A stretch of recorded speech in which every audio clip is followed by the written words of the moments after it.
अगर आपने हमारे YouTube चैनल को अब तक सब्सक्राइब नहीं किया है तो आपको यहाँ सब्सक्राइब बटन दिख रहा है, इस पर आप क्लिक कीजिए और हमें सब्सक्राइब कर लीजिए। और साथ ही साथ इसके सामने एक नोटिफिकेशन बेल आ रहा है, इसे भी आप इनेबल कर दीजिए। कुणाल पाटील व केसी पाडवींच्या विजयासाठी झटा. चंद्रकांत रघुवंशी यांचे चेन्नईवरून फेसबुकद्वारे कार्यकर्त्यांना आवाहन. धुळे आणि नंदुरबार जिल्ह्यातील जनतेच्या आशीर्वादामुळे माझी प्रकृती आता अगदी ठणठणीत आहे, पण डॉक्टरांच्या सूचनेमुळे मी तुम्हाला भेटू शकणार नाही. अनेक कार्यकर्त्यांनी चेन्नईला येत भेटण्याची इच्छा व्यक्त केली आहे. माझे दोन्ही जिल्ह्यातील कार्यकर्ते आणि माझ्यावर अलोट प्रेम करणाऱ्या तमाम समाज बांधवांना आपण येथे येऊ नये ही नम्र विनंती आहे. दोन्ही जिल्ह्यातील काँग्रेसच्या सर्व पदाधिकारी कार्यकर्त्यांनी आमदार कुणाल पाटील आणि ॲडव्होकेट केसी पाडवी यांच्या विजयासाठी झटावे. त्यांचा विजय हीच माझ्यासाठी तुमची खरी भेट असेल, असे भावपूर्ण आवाहन काँग्रेसचे आमदार चंद्रकांत रघुवंशी यांनी आज केले आहे. नमस्कार.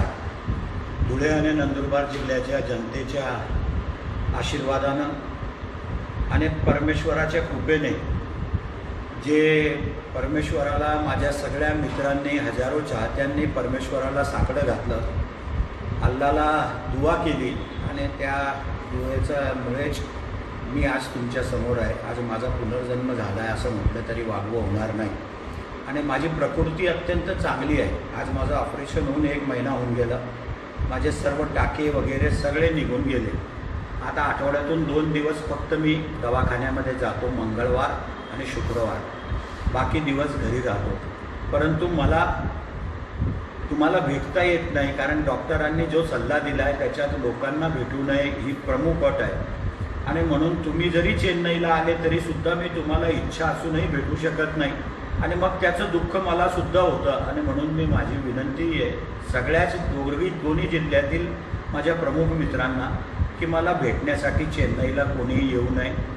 माझ्या डिस्चार्ज पेपरवरती 10 मे डिस्चार्ज लिहिला आहे, परंतु नंदुरबार लोकसभेचं मतदान हे 29 एप्रिलला आहे. धुळे लोकसभेचंही मतदान 29 एप्रिलला आहे. आणि म्हणून मी माझ्या डॉक्टरांना विनंती केली आहे की मला 24 एप्रिललाच डिस्चार्ज द्या. जर डॉक्टरांनी दिला तर मी 24 एप्रिललाच नंदुरबारमध्ये येणार आहे, नाहीतर मग नाईलाजाने मला 10 मेच्या शिवाय पर्याय नाही.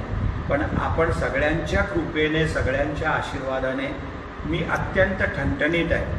आत्तापर्यंत मी लोकांसाठी होतो असं म्हटलं तरी चालेल. रात्री बेरात्री केव्हाही लोकांनी मला हाक मारली तरी त्या हाकेला मी प्रतिसाद देत होतो. आता याच्या पुढे थोडीशी माझीही काळजी लोकांना घेणं गरजेचं आहे. आणि म्हणून डॉक्टरांच्या सल्ल्याप्रमाणेच माझ्या आयुष्यामध्ये मला वागावं लागणार आहे. 1 वर्ष तरी कमीत कमी अत्यंत काटेकोरपणे त्याचं पालन करावं लागणार आहे. परंतु सगळं काही हे जनतेच्या आशीर्वादानं आणि दुवानं. कारण मी पहिल्या दिवशीसुद्धा सांगितलं होतं की लोकांच्या जवळ भरपूर डॉक्टर असतात, दवा असते, पण जेवढी दुवा माझ्याबरोबर होती तेवढी या दोन्ही जिल्ह्यामध्ये कोणाच्या बरोबर नव्हती. आणि म्हणूनच दुआ क्या नहीं कर सकती याचा अनुभवसुद्धा मी घेतला आहे. आणि दुवाच सर्वात मोठं औषध आहे. आणि त्या दुवेमुळेच मी आज जनतेच्या आशीर्वादाने, जनतेच्या दुवेमुळे मी चांगला ठणठणीत आहे. पुनश्च एकदा माझ्यावर प्रेम केलेल्या सगळ्या मित्रांचं, दोन्ही जिल्ह्याच्या जनतेचं मी मनापासून आभार मानतो. आणि भविष्यामध्ये सुद्धा असंच प्रेम ठेवाल हीच अपेक्षा व्यक्त करतो. जेवढ्या प्रामाणिकपणे 60 वर्ष तुमची मी सेवा करत राहिलो, मलाही राजकारणामध्ये 30 वर्ष होऊन गेले, आणि उरलेलं आयुष्यसुद्धा तुमची प्रामाणिकपणे सेवा करेल एवढं वचन देतो. फक्त माझी विनंती आहे की मला भेटायला चेन्नईला कुणीच येऊ नये.